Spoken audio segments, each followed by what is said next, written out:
Hello students, आज हम लोग अवकल समीकरण में नए टॉपिक को डिस्कस करेंगे, फॉर्मेशन ऑफ डिफरेंशियल इक्वेशंस। तो इसमें हम क्या देखेंगे, अवकल समीकरण को बनाना। देखिए, पिछले वीडियो में हम लोगों ने, पिछली एक्सरसाइज में हम लोगों ने क्या किया था कि वहाँ पर हमारे पास एक वक्र दिया गया था और उस वक्र के समीकरण से आपको एक अवकल समीकरण, वो उसका हल निकल रहा था, ये हमें बनाना था। यानी आपके पास वक्र था और हमें प्रूफ करना था कि अवकल समीकरण वो वैल्यू आनी चाहिए, ठीक है ना। और अगर वक्र का अवकलन करने पर अवकल समीकरण बन रहा था तो हम कह रहे थे कि ये जो आपका वक्र दिया है वो अवकल समीकरण का क्या है, एक हल है। तो ये हमारे पास क्वेश्चन थे। अब आपके पास फॉर्मेशन ऑफ डिफरेंशियल इक्वेशंस, यानी अब आपको केवल वक्र दिया जाएगा और हमें उसका अवकल समीकरण बनाना होगा। अब हमें यहाँ पर ये क्वेश्चंस में क्लियर नहीं होगा कि कितनी बार हम यहाँ पर अवकलन करें। भाई, अगर हमें प्रूफ करने में दिया गया है, अगर d2y/dx दिया गया, इसका मतलब 2 बार अवकलन करेंगे। वहाँ पर d3y/dx दिया, इसका मतलब 3 बार अवकलन करेंगे। d4y/dx दिया, इसका मतलब 4 बार अवकलन करेंगे। dy/dx दिया गया, इसका मतलब 1 बार अवकलन करेंगे। तो यहाँ पर कितनी बार अवकलन करें, इसका पता हम लोग कैसे लगाएंगे? तो देखिए, इसका पता लगाने के लिए हम वक्र के समीकरण में आर्बिटेरी कांस्टेंट, ठीक है ना, वक्र के समीकरण में क्या देखेंगे, आर्बिटेरी कांस्टेंट, मतलब स्वेच्छ अचर को देखेंगे। ये स्वेच्छ अचर क्या होते हैं? देखिए, अचर आपके पास 2 टाइप के होते हैं। एक तो कांस्टेंट, जिनको आप पहले ही जानते हैं, ठीक है ना। पहले एक कांस्टेंट कौन सा, जैसे 1 2 3 4 5 6, ये सब आपके पास कांस्टेंट हैं। और ये सब कांस्टेंट ऐसे हैं जिनको बदला नहीं जा सकता है। जैसे अगर हमने 2 लिख दिया तो 2 ही रहेगा, 3 लिख दिया तो 3 ही रहेगा। लेकिन अंग्रेजी वर्णमाला के कुछ ऐसे लेटर्स हैं जिनको हम कांस्टेंट की तरह इस्तेमाल करते हैं, जैसे ए है, बी है, सी है, डी है, तो ये सब भी कांस्टेंट की तरह इस्तेमाल होते हैं। लेकिन ये ऐसे कांस्टेंट हैं जिन पे हम क्या कर सकते हैं, इनको अपनी इच्छा अनुसार बदला जा सकता है। जैसे ए का मान हम लोग कुछ भी ले सकते हैं, बी का मान कुछ भी ले सकते हैं, सी का मान कुछ भी ले सकते हैं। तो ये सब आर्बिट्रेरी कांस्टेंट कहलाते हैं, स्वेच्छ अचर कहला सकते हैं, जिनमें अपनी इच्छा अनुसार इनकी वैल्यू को हम ले सकते हैं। तो अवकल समीकरण बनाने के लिए वक्र के समीकरण में जितने भी आर्बिट्रेरी कांस्टेंट दिए जाएं, उतनी बार हम अवकलन उसका करेंगे, उस वक्र का, उतनी बार हम उसका डिफरेंशिएशन करेंगे। और डिफरेंशिएशन करने पर यह हमें ध्यान में रखना है कि जब अवकल समीकरण हमारा बन के आएगा तो उसमें कोई भी आर्बिट्रेरी कांस्टेंट हमारा नहीं बचना चाहिए, कोई भी स्वेच्छ अचर वहाँ पर नहीं बचना चाहिए। कांस्टेंट रह जाए कोई दिक्कत नहीं है, 1 2 3 4 हमारे पास बच जाते हैं, कोई समस्या नहीं है। लेकिन स्वेच्छ अचर हमारे पास वहां पर नहीं होना चाहिए अवकल समीकरण में, इस बात का हम ध्यान रखेंगे। तो चलिए यहाँ पर हम क्वेश्चंस में स्टार्ट करते हैं। तो सीधे क्वेश्चन पे डिस्कस करेंगे। तो आज की एक्सरसाइज है आपके पास एक्सरसाइज 9C।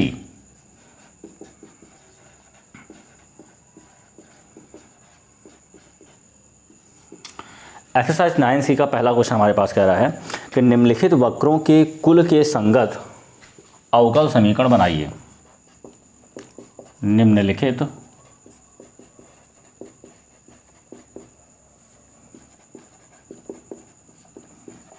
वक्रों के कुल के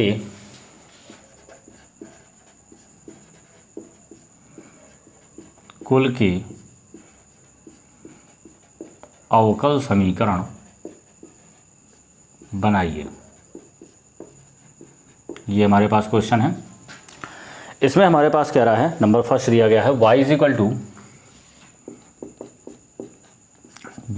इक्वल टू दिया गया है a e की पावर bx।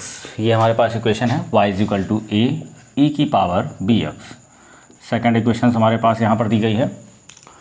यहाँ पर सेकेंड इक्वेशन दी गई है, y is equal to ax और प्लस b/x, ये हमारे पास वैल्यू है। y is equal to ax plus b/x, ये हमारे पास वैल्यू है। तो यहाँ पर आपको अवकल समीकरण यहाँ पर क्रिएट करना है। तो चलिए हम अवकल समीकरण बनाते हैं। तो हम पहले सोल्यूशन नंबर फर्स्ट को देख रहे हैं। तो यहाँ पर देख रहे हैं कि y is equal to a e की पावर bx है। तो यहाँ पर देख रहे हैं कि आपके पास 2 आर्बिट्रेरी कांस्टेंट है। इसका मतलब इस अवकल समीकरण को हम 2 बार डिफरेंशिएट करेंगे और ये आर्बिट्रेरी कांस्टेंट भी यहाँ से हटा देंगे। तो चलिए एक बार हम इसका अवकलन करेंगे x के सापेक्ष अवकलन करने पर। तो जितने आर्बिट्रेरी कांस्टेंट है उतनी बार अवकलन करेंगे। तो y का अवकलन हो जाएगा हमारे पास dy/dx, a कांस्टेंट है, e की पावर bx का अवकलन e की पावर bx होगा, bx का फिर से करेंगे तो आपके पास आएगा b। अब चलिए यहाँ पर इस वैल्यू को हम यहाँ पर पुट कर सकते हैं समीकरण नंबर फर्स्ट से। तो ये हो जाएगा dy/dx is equal to b हमारे पास है और इसकी वैल्यू हमने यहाँ पर y रख दी। कैसे रख दी? समीकरण फर्स्ट की सहायता से, ठीक है। अभी हम पुनः यहाँ से अवकलन करेंगे x के सापेक्ष, पुनः x के सापेक्ष अवकलन करने पर तो जब यहाँ से फिर हम x के सापेक्ष अवकलन करेंगे तो dy बाई डी का अवकलन हमारे पास हो जाएगा d2y upon dx2, b constant है, और y का अवकलन हो जाएगा हमारे पास dy बाई dx। अब यहाँ पर हम देख सकते हैं कि यहाँ पर जो वैल्यू हमारे पास दी गई है by दी गई है, ठीक है। तो हमें यहाँ पर b का मान उठा करके यहाँ पर रखना है। तो यहाँ से देखिए by का मान निकालने के लिए हम क्या कर रहे हैं, अगर हम y का दोनों साइड गुणा कर दें तो ये हो जाएगा y d2y upon dx2 is equal to by, और ये हो जाएगा dy बाई dx। अभी हम by का मान यहाँ से समीकरण सेकंड से रख सकते हैं। तो समीकरण सेकंड से क्या वैल्यू हो जाएगी हमारे पास, समीकरण सेकंड का अगर हम यूज़ करें तो ये हो जाएगा y into d2y upon dx2, और यहाँ पर आप जब by की वैल्यू यहाँ पर रखेंगे तो ये आ जाएगा dy बाई dx, और dy बाई dx आपके पास पहले से ही गिवन है। तो ये वैल्यू हो जाएगी y d2y upon dx2 is equal to dy by dx का होल स्क्वायर, जो कि आपका अभीष्ट अवकल समीकरण है, जो कि अभीष्ट अवकल समीकरण है। ये हमारे पास इस क्वेश्चन का सॉल्यूशन है। तो जितने आर्बिट्रेरी कांस्टेंट है उतनी बार अवकलन करेंगे, और यहाँ पर उस आर्बिट्रेरी कांस्टेंट को हमें यहाँ से हटाना भी देखना हो पड़ता है, ठीक है ना। यहाँ पर देखिए आपके पास कोई भी स्वेच्छ चर यहाँ पर नहीं बचा है। चलिए अब हम बात करेंगे क्वेश्चन नंबर सेकंड की। क्वेश्चन नंबर सेकंड हमारे पास कह रहा है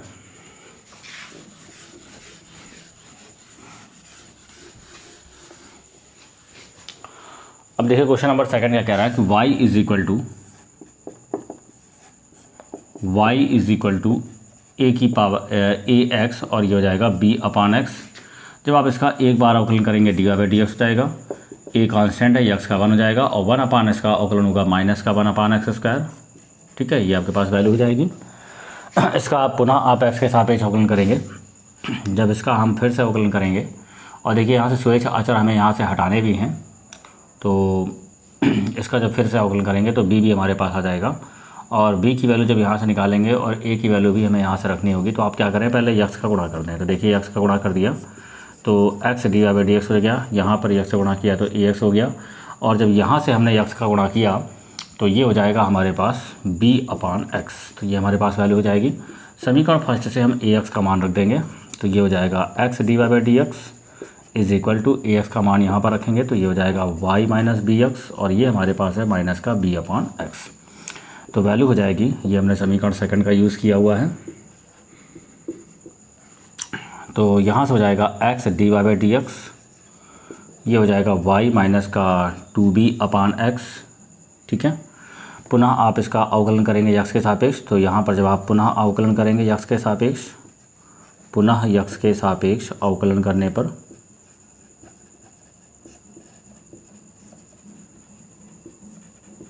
तो जब आप इसका फिर से अवकलन करेंगे, यहाँ फर्स्ट सेकंड लगेगा, तो फर्स्ट इंटू सेकंड का अवकल गुणांक और प्लस सेकंड इंटू फर्स्ट का अवकल गुणांक। तो y का अवकलन क्या हो जाएगा, dy बाई dx हो जाएगा, और यहाँ पर माइनस 2b कांस्टेंट है, और 1 अपान x का अवकल गुणांक होगा माइनस का 1 अपान x स्क्वायर, ठीक है।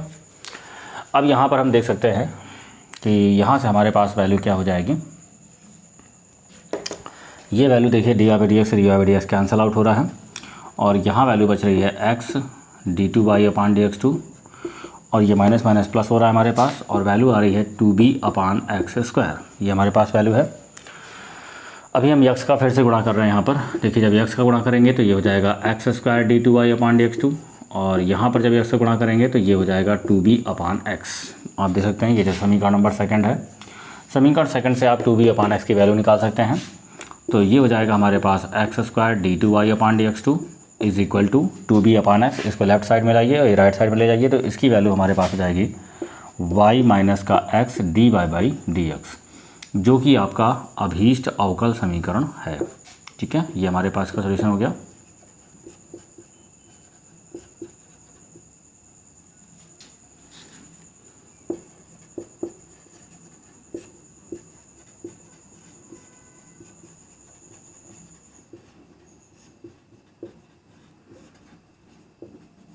ठीक है, तो ये हमारे पास था क्वेश्चन नंबर सेकंड का सलूशन। अभी हम देखेंगे क्वेश्चन नंबर सेकंड को। चलिए क्वेश्चन नंबर सेकंड हमारे पास कह रहा है y इज इक्वल टू, और ये देखिए पीछे हम क्वेश्चन ये वाला लगा चुके हैं आपको, यहाँ पे कह रहा है कि y is equal to 2x² minus 1 और प्लस c e की पावर माइनस x², ठीक है, e की पावर माइनस x² से निरूपित वक्र का अवकल समीकरण बताइए। वक्र का अवकल समीकरण बताइए। तो ये क्वेश्चंस हमने, ये जो 9C एक्सरसाइज के पहले हमने एक आपके पास एक वीडियो बनवाया था 9B एक्सरसाइज में, तो 9B एक्सरसाइज का जो लास्ट क्वेश्चन था वो यही वक्र दिया गया था और उसमें आपको एक अवकल समीकरण यहाँ पर निकाला गया था, dy/dx की वैल्यू निकाली गई थी। तो वही आपका अवकल समीकरण यहाँ पर भी क्रिएट होगा, ठीक है, चूँकि एक बार अवकल किया था वहाँ पर भी हमने, और यहाँ पर भी आप देख सकते हैं कि एक ही बार अवकल होगा, चूँकि हमारे पास जो आर्बिट्रेरी कॉन्स्टेंट है वो केवल एक ही है, ठीक है। तो उसी तरीके से आप इस सवाल को कर लेंगे और वही आपका आंसर आएगा जो वहाँ पर हमने इसको सिद्ध किया था, ठीक है। तो ये आपका होमवर्क पे दे रहे हैं।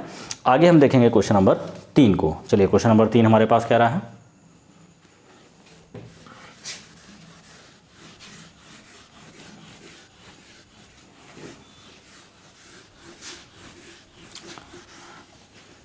क्वेश्चन नंबर 3 हमारे पास कह रहा है, वह अवकल समीकरण ज्ञात कीजिए जिसका एक हल, वह अवकल समीकरण ज्ञात कीजिए, वह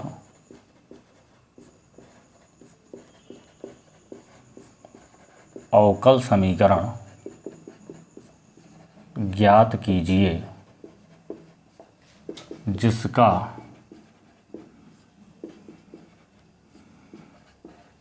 एक हल y is equal to A E की power x, y is equal to A E की पावर x, b e की पावर 2x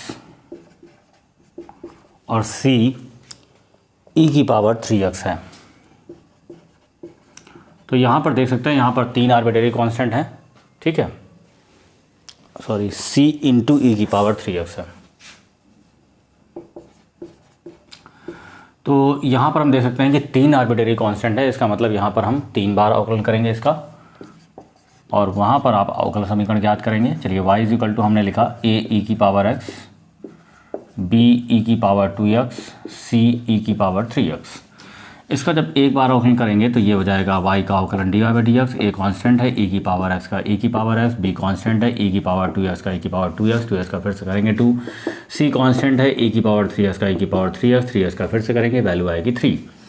अभी हम समीकरण नंबर फर्स्ट से इसकी वैल्यू को पुट करेंगे, तो यहाँ हो जाएगा a e की पावर x, 2b e की पावर 2x, 3 कांस्टेंट है, इसका मान हम जब यहाँ पर निकाल कर रखेंगे तो ये वैल्यू हो जाएगी y माइनस ए ई की power x minus B E की पावर 2x। तो ये हमारे पास वैल्यू हो जाएगी समीकरण नंबर फर्स्ट से, हमने ये इसको किया हुआ है। इसको जब सॉल्व करेंगे तो वैल्यू आपके पास आएगी ए ई की power x plus 2b e की पावर 2x प्लस का 3y माइनस का 3a e की पावर x माइनस का 3b e की पावर 2x।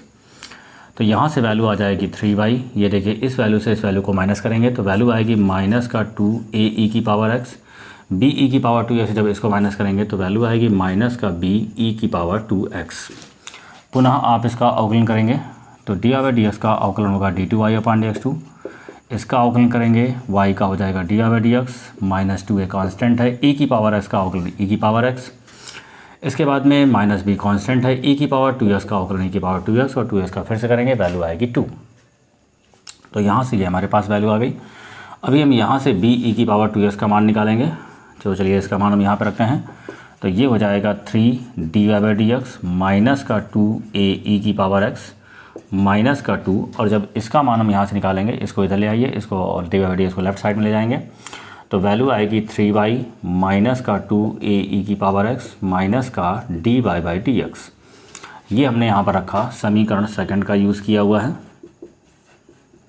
चलिए इसको हम कैलकुलेशन करेंगे, तो ये हो जाएगा 3 dy/dx माइनस का 2a e की पावर x माइनस का 6y प्लस का 4a e की पावर x प्लस का 2 dy/dx, और ये देखिए 2 यहाँ पर है, 3 यहाँ पर है, 3 और 2 हमारे पास हो जाएगा 5 dy/dx। फिर इसके बाद में यहाँ पर है माइनस का 6y, 2 में से 4 को घटाएंगे तो प्लस का हो जाएगा 2a की पावर x। पुनः आप जब इसका अवकलन करेंगे तो d2y/dx2 का अवकलन होगा d3y/dx3। 5 कांस्टेंट है, dy/dx का अवकलन होगा d2y/dx2। 6 कांस्टेंट है, y का अवकलन होगा dy/dx। और फिर यहाँ पर 2a कांस्टेंट है, e की पावर x का अवकलन होगा e की पावर x। अब हम यहाँ पर इसका मान निकालेंगे समीकरण 3 से और यहाँ पर पुट करेंगे। तो चलिए यहाँ पर वैल्यू आपके पास आ जाएगी समीकरण 3 से।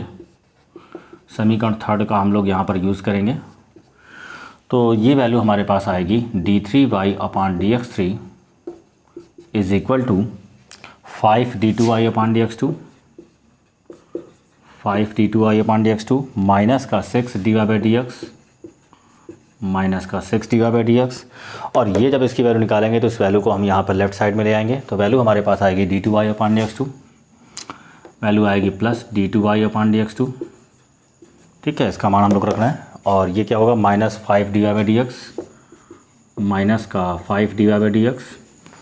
और ये हमारे पास आएगा प्लस का 6y। तो ये हमारे पास वैल्यू हो जाएगी। इसको सॉल्व करेंगे तो 5 और 1 हमारे पास हो जाएगा 6 d2y/dx2।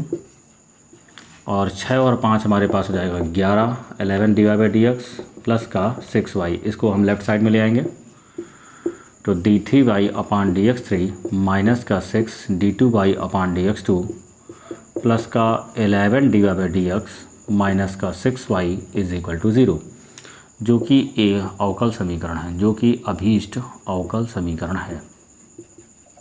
तो इस तरीके से आपने देखा कि इस वक्र को हमने 3 बार अवकलन करके आर्बिट्ररी कांस्टेंट को हटा दिया। यही आपके अभीष्ट अवकल समीकरण का हल है। तो ये हमारे पास था क्वेश्चन नंबर 3। इसी तरीके से आगे के क्वेश्चंस को हम देखेंगे क्वेश्चन नंबर 4 को।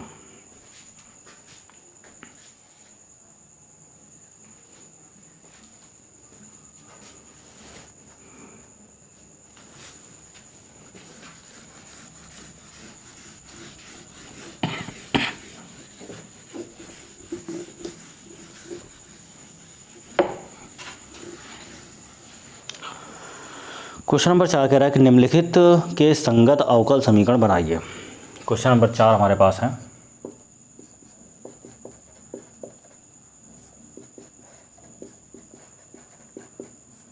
निम्नलिखित के संगत अवकल समीकरण बनाइए। ये हमें अवकल समीकरण बनाने हैं। इसमें से फर्स्ट नंबर हमारे पास कह रहा है y is equal to m, जहाँ m स्वेच्छ अचर है। y is equal to m, जहाँ m स्वेच्छ अचर है। स्वेच्छ को बोलते हैं आर्बिट्रेरी कांस्टेंट। ठीक है। सेकंड नंबर हमारे पास कह रहा है y is equal to mx, जहाँ m स्वेच्छ अचर है। y is equal to mx, जहाँ यम स्वेच्छ अचर है। इसके बाद थर्ड नंबर हमारे पास कह रहा है, थर्ड नंबर कह रहा है y is equal to cx3 c के समस्त मानों के लिए। y is equal to cx3 c के समस्त मानों के लिए अवकल समीकरण आपको बनाना है।